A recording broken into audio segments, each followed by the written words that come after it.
কিছু সময় পূৰ্বে হাই স্কুল শিক্ষান্ত পৰীক্ষাৰ যে চূড়ান্ত পৰীক্ষাৰ যে ফলাফল ঘোষণা হয়েছে, এই ফলাফলত বান বিধ্বস্ত গোৱালপাৰা জিলাৰ যে অতিকৈ দুৰ্গম এই দুৰ্গম অঞ্চললৈ ইংৰাজী মাধ্যমত পঢ়া শুনা কৰি আজি গৌৰৱ কৰি আনিছে, সুনাম কৰি আনিছে। আপোনালোকৰ সকলোৰে পৰিচিত, আপোনালোকে জানে যে আমাৰ জলেশ্বৰ সমষ্টিৰ প্ৰাক্তন মন্ত্ৰী, প্ৰাক্তন বিধায়ক প্ৰয়াত আফজলুৰ ৰহমানৰ তেখেতৰ নাতিনী, তেখেতৰ ল'ৰাক আপোনালোকে সকলোৱে চিনি পায়, খুৰশ্বিদ মিৰ্জা আশিকুৰ ৰহমান। তেখেতৰ ডাঙৰ জীয়ৰী আজি এই বান বিধ্বস্ত অঞ্চললৈ তেখেতে গৌৰৱ কৰি আনিছে। আৰু ইংৰাজী মাধ্যমত পঢ়ি এনে এটা সুনাম কৰাটো ইমান সহজ কথা নাই। গতিকে আমি সমূহ ৰাইজৰ ফালৰ পৰা তেখেতৰ বাসগৃহত উপস্থিত হৈ আমি পিতৃ আৰু জীয়ৰীক দুয়োকে আমি শুভেচ্ছা জনাইছোঁ। আৰু এই মুহূৰ্তত তেওঁলোকে কি ক'ব আমি সেই কথা তেওঁলোকৰ পৰা আমি শুনি ল'বলৈ চেষ্টা কৰিম। আপোনাৰ ওচৰলৈ আহিছোঁ, যিহেতু আশা ভালে আছিল, যি কি নহওক যিখিনি হ'ল আৰু তেওঁ যি ভাল ফলাফল কৰিছে, গতিকে এই মুহূৰ্তত ৰাইজক কি ক'ব বা কেনেকুৱা লাগিছে ফিলিংছ? একচুৱেলি মই প্ৰথমে ধন্যবাদ দিব বিচাৰিছোঁ মই মহান কৰুণাময় আল্লাহ ৰব্বিল আলামিনক। এই পিছপৰা অঞ্চল, এই পিছপৰা অঞ্চলত একচুৱেলি ইংলিছ মিডিয়ামৰ কাৰণে উপযোগী নহয়, তথাপিও ইংলিছ মিডিয়াম আমাৰ স্থানীয় কিছুমান ৰাইজে খুলিছে। এই স্কুলত মানে ৰাজনৈতিক কাৰণত হওক, মানে বেলেগ অসুবিধাৰ কাৰণে বাহিৰত পঢ়াব পৰা নাই। এই আমাৰ জলেশ্বৰ ব্ৰাইট লাইফ যিটো স্কুল আছে, এই স্কুলত মই পঢ়াইছিলোঁ। কিন্তু আকৌ মহাত্মা গান্ধীৰ যিবিলাক টিচাৰ আছে, এই টিচাৰবিলাকে মোৰ ছোৱালীজনীক টিউশ্যন কৰাইছে। বিশেষকৈ শ্বেখ ছাদিকুল্লাহ, আব্দুল কাদেৰ, এওঁলোকৰ নিচিনা টিচাৰে আহি তেওঁক পঢ়াইছে। আৰু ভাল, মই ভাবোঁ যে ভাল উন্নত মানৰ শিক্ষক। একচুৱেলি ইংলিছ মিডিয়ামৰ পৰা এইটো অঞ্চলত 89% পোৱাটো বিৰাট টান কথা, কিন্তু মই আশা কৰিছিলোঁ যে 95-96% পাব। যিহেতু আপোনালোকে জানে গোটেই অসমত মেথমেটিক্সৰ ওপৰত যিটো হৈচৈ লাগিল, মেথমেটিক্স এক্সামটো বেয়া হৈছে, তাত 70 মাৰ্কছ পোৱাৰ কাৰণে পাৰ্চেণ্টেজটো কমি আহিল। তো সেইকাৰণে মই ভাবোঁ আমাৰ এই অঞ্চলত চৰকাৰক মই দাবী কৰোঁ, যিহেতু অসমীয়া মাধ্যমৰ বহু স্কুল আছে, এই মাধ্যমৰ মাজত ইংলিছ মিডিয়াম এটা স্কুল মানে তেওঁলোকে আমাৰ এই জলেশ্বৰ এই অঞ্চলত ষ্টাৰ্ট কৰি দিব লাগে। আৰু যিহেতু ৱৰ্ল্ডৰ যিটো এই হিচাপতে ইংলিছটো খুবেই প্ৰয়োজন, কাৰণ আজিকালি চাকৰি কৰিবলৈ গ'লে ফাইলিং যিটো আমি লিখোঁ এইটো ইংৰাজীত লিখোঁ। সেইকাৰণে ইংৰাজীৰ ওপৰত গুৰুত্ব দিব লাগে, লগে লগে আমাৰ মাতৃভাষাৰ ওপৰতো গুৰুত্ব দিব লাগে। আৰু মই অশেষ ধন্যবাদ আমাৰ যি শিক্ষাগুৰুসকলে তাইক পঢ়াইছিল, তেওঁলোককো ধন্যবাদ। বিশেষকৈ তাইৰ যিটো মেহনত কৰিছে মানে অতুলনীয়। তাইৰ লগে লগে তাইৰ মাকো বহু মেহনত কৰিছে। মানে একচুৱেলি জানে যে ল'ৰা ছোৱালী যেতিয়া পঢ়া শুনা কৰে মাকৰ ওপৰত বেছি টেনশ্যন থাকে, মোতকৈ বহু গুণে বেছি টেনশ্যন তাইৰ মাকে কৰিছে।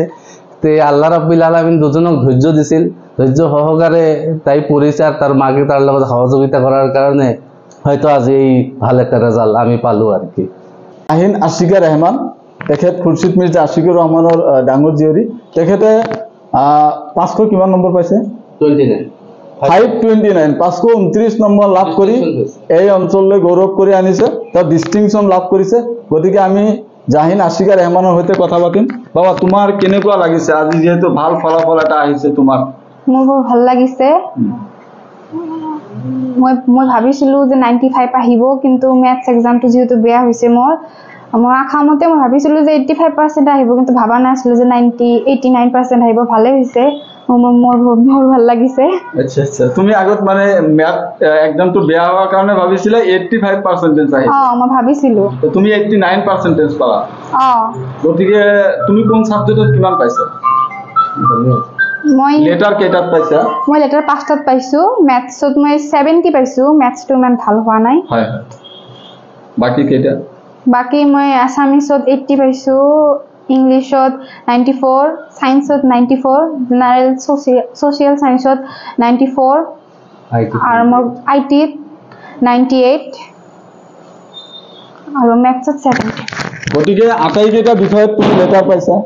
5টাত লেটাৰ পাইছোঁ। 5টা ছাবজেক্টত তেওঁ লেটাৰ পাইছে। গতিকে ইংৰাজী মাধ্যমত আমি দৰাচলতে জানো যে অসমীয়া বিষয়টো অতি জটিল হৈ পৰে, কিন্তু সেই অসমীয়া বিষয়টো জাহিন আশিকা ৰেহমানে তেখেতে লেটাৰ সহ উত্তীৰ্ণ হৈ তেখেতে ডিষ্টিংশ্যন লাভ কৰিছে।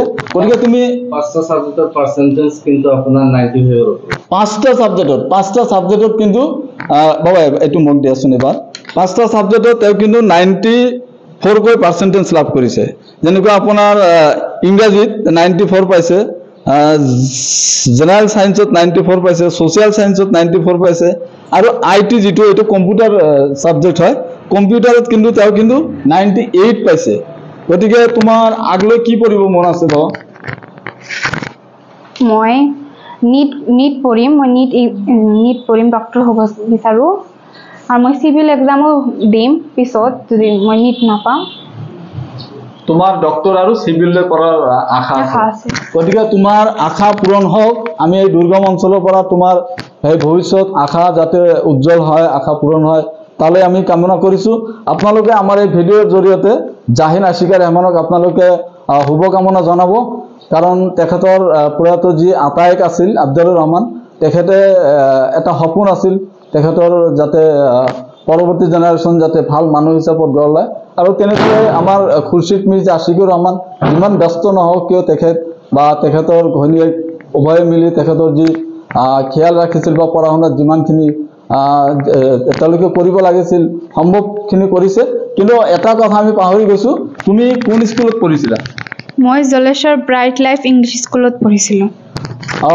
জাহিন আশিকা ৰহমান তোমাৰ লগত আৰু কোন কোন আছিল মোৰ লগত মোৰ 7 ক্লাছমেটছ আছিল হয় মই এজনী আৰু তোমালোকে সৰ্বমুঠ 8 জন আছিলে না 7